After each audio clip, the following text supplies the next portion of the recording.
Bonjour.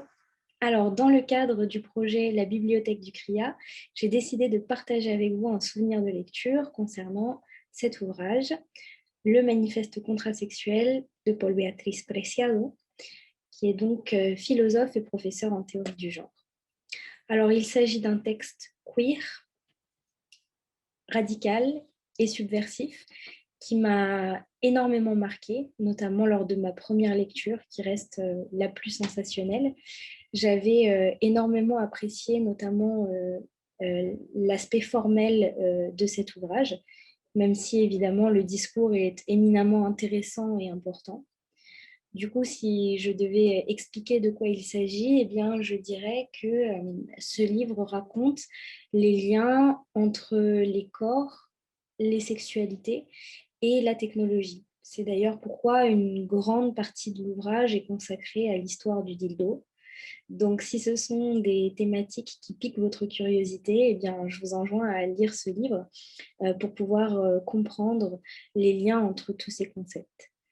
En tout cas, ce qui m'avait intéressé particulièrement à la première lecture, c'était justement cette rupture entre d'un côté un discours académique, philosophique, euh, traditionnel, et des aspects formels qui détonnaient complètement avec ce discours académique, justement. Et je crois d'ailleurs que c'est ce qui confère à cette œuvre son ton parodique qui m'avait plu à tel point que j'estime presque aujourd'hui que son intérêt majeur y réside finalement. Au-delà du ton parodique, c'est également un ouvrage que je me plais à qualifier de ludique à certains moments.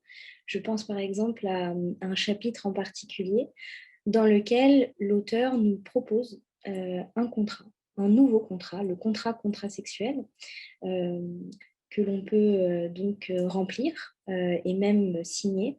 Il y a également une adresse mail à la fin à laquelle on peut envoyer potentiellement un message pour pouvoir recevoir ce contrat par Internet.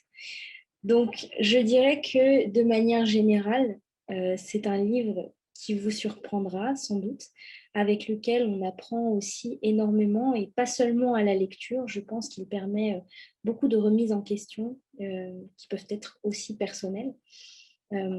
D'ailleurs, je pense que une des meilleures sensations, c'est de refermer un livre en ayant l'impression d'avoir quelque part eu accès à un secret euh, qui nous aurait été délivré et aujourd'hui dont on a conscience. Et c'est un peu cette sensation que j'ai eue grâce à ce livre, donc je trouve que c'est un merveilleux cadeau.